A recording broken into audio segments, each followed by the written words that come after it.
ये question JEE mains के अंदर इस साल 2025 में आया था, सीक्वेंशियल सीरीज से है। If the sum of the first 10 terms of the series 4 into 1 upon 1 plus 4 into 1 to the power 4 plus 4 into 2 upon 1 plus 4 into 2 to the power 4 plus 4 into 3 upon 1 plus 4 into 3 to the power 4 plus and so on is m by n। कि ये जो series given है, इस series की n terms का जो सम आएगा उसको किस फॉर्म में रिप्रेजेंट किया गया है, m and n, where GCD of mn equals to 1। GCD of mn equals to 1 means इन दोनों में कोई भी कॉमन फैक्टर नहीं बचा है।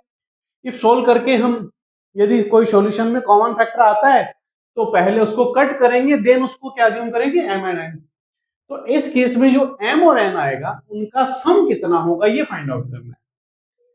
तो सीक्वेंस को यदि हम देखें, सीरीज को यदि देखे जाए तो ये सीरीज स्टैंडर्ड एपी के फॉर्मूले बनते हैं उसमें भी नहीं है, जीपी में भी नहीं है और एचपी में भी नहीं है। ऐसे केसेस के अंदर सबसे पहले जो भी सीरीज आपको गिवन है उसकी जनरल टर्म लिख लो। उस जनरल टर्म से हम आगे फर्दर सॉल्यूशन करके देखेंगे कि क्या बन सकता है, क्या कोई पैटर्न फॉलो करेगा।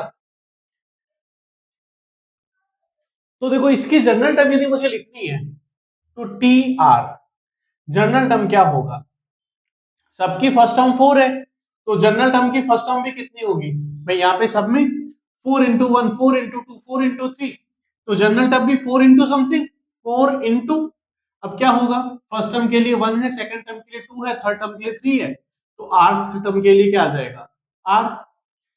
देन सब में डिनोमिनेटर में 1 प्लस 1 प्लस 1 प्लस, तो 1 प्लस 4 सब में ही है, 1 to the power 4 2 to the power 4 3 to the power 4, तो फर्स्ट टर्म के लिए 1 की पावर 4, सेकंड टर्म के लिए 2 की पावर 4, थर्ड टर्म के लिए 3 टू दी पावर 4, तो आर्थ टर्म के लिए r to the power 4।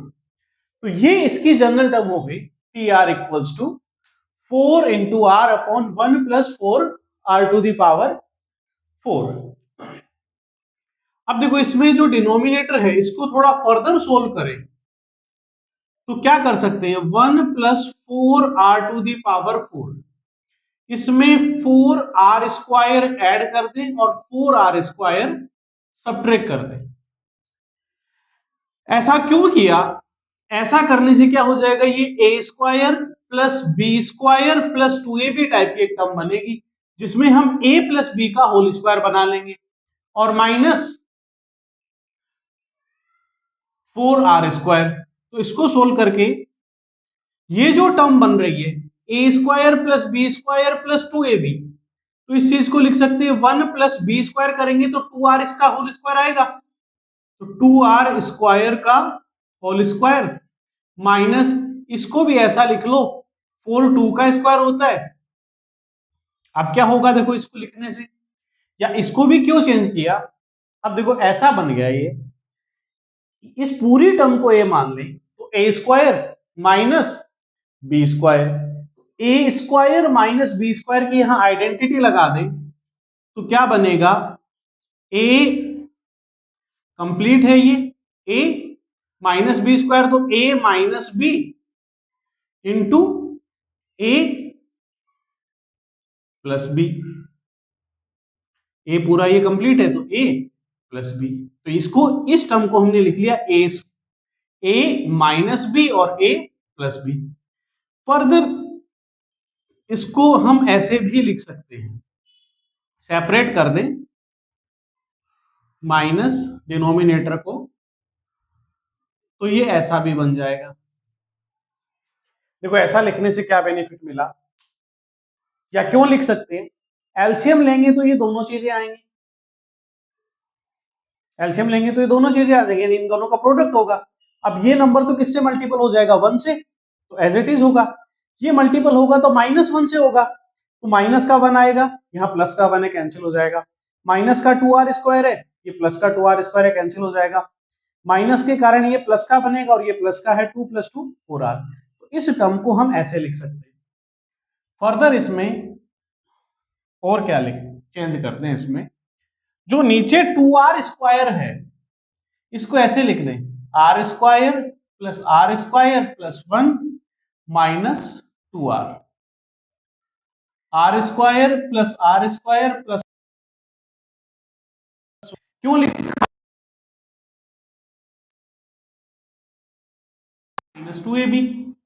Similarly a² plus b² plus 2ab, तो ये इसकी जनरलाइज टर्म होगी r² plus r minus 1 whole square minus 1 upon r² plus r plus 1 whole square. तो जो टी आर जनरल टर्म बनी वो ये बनेगी। हमें क्या फाइंड आउट करना था, इन टर्म्स का सम, 10 टर्म्स का।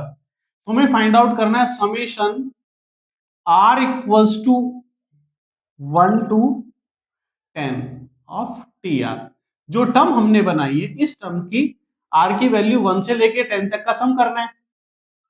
तो r इक्वल्स टू 1 के लिए इसको एक्सपेंड करें, तो r की जगह 1 पुट कर दो, तो क्या बनेगा 1 अपॉन 1 स्क्वायर प्लस 1 माइनस 1 0 का square minus 1 upon 1 square 1 plus 1 2 square. तो जब r इक्वल्स टू 1 पुट करेंगे तो ये एक पेयर बनेगा।